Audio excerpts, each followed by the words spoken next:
അപ്പം ഇന്ന് രാവിലെ, അതായത് ഫെബ്രുവരി 16 രാവിലെ കാലിക്കറ്റ് ഗുരുവായൂർ ക്ഷേത്രത്തിൽ വെച്ച് കഴിഞ്ഞു. അത് കഴിഞ്ഞിട്ടുള്ള നമ്മുടെ ഫംഗ്ഷൻ നമ്മുടെ കോകില പാർക്കിൽ വെച്ചിട്ടാണ് 10:30-നാണ് ഈ ഒരു ഫംഗ്ഷൻ നടക്കുന്നത്. അപ്പോൾ നിങ്ങൾ എല്ലാവരും വന്നതിൽ ഒരുപാട് സന്തോഷം.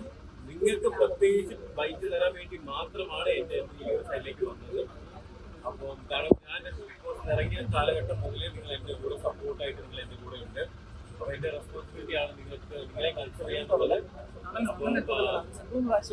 ഇതുവരെ എൻട്രി ഉള്ളൂ, കാരണം അത് കഴിഞ്ഞ് കഴിഞ്ഞാൽ കോപ്പിറൈറ്റ് അവർ കൊടുക്കുന്നത് പറഞ്ഞുകൊണ്ടാണ്. ഓക്കെ, എല്ലാവരും ഫുഡ് കഴിച്ചിട്ട് പോവാം.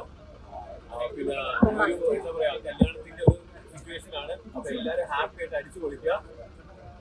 വേറെ എന്തെങ്കിലും ചോദിക്കാനുണ്ടോ? ഒരിക്കലും ഇല്ല. ബ്രോ, അതിന്റെയൊക്കെ കാലം കഴിഞ്ഞു. ഒരിക്കലും അലറിന്റെ കാലങ്ങളൊക്കെ കഴിഞ്ഞു.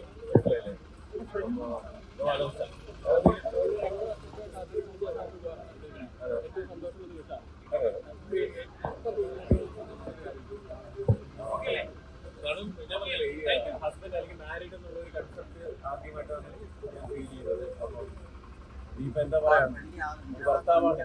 അപ്പൊ ആ രീതിയിൽ കാര്യങ്ങൾ മുന്നോട്ട് പോകുന്നത് എക്സ്പീരിയൻസ് ചെയ്ത് നോക്കട്ടെ. സജീവാണല്ലോ, അതല്ലേ ഈ കാണുന്നത്. എന്താ പറയുന്നത്? വീഡിയോസ് രാവിലെ ഇട്ടില്ലേ, റീച്ച് പോയില്ലേ? അല്ല, ഞാൻ ഗ്രാജുവലി പയ്യെ ചെയ്യുന്നു. സെലക്റ്റീവ് ആയിട്ട് ഓബിയസ്ലി ഞാൻ ഉണ്ടായിരുന്നു. ഓക്കെ, ഇവരൊക്കെ ഞാൻ ബിഗ് ബോസ് വരുന്നതിന് മുന്നേ ഉള്ള ടീമുകളാണ്. അപ്പം ഇതിൽ സപ്പോർട്ട് ചെയ്ത എല്ലാവർക്കും ഒരുപാട് നന്ദി. നിങ്ങൾ എല്ലാവരും കൺസിഡർ ചെയ്തുകൊണ്ടാണ് ഞാൻ ഈ ഒരു ബൈറ്റ്. അത് മാത്രമല്ല, ഞാൻ അവിടെ നിന്ന് ഇറങ്ങി എന്റെ എൻട്രി പകരം ഞാൻ ഇങ്ങോട്ടാണ് വന്നത്. അതെല്ലാം നിങ്ങളെല്ലാം കൺസിഡർ ചെയ്യുന്നതുകൊണ്ടാണ്. അപ്പൊ എല്ലാവരും അകത്തേക്കില്ല കേട്ടോ, വീഡിയോ എടുക്കരുത്, കാരണം കോപ്പറേറ്റ് ഉണ്ട്. നിങ്ങളെല്ലാം ഫുഡ് കഴിച്ച് ഹാപ്പി ആയിട്ട് വരിക. Okay, 26 morning Azerbaijan. Okay, thank you, love you all. Thank you.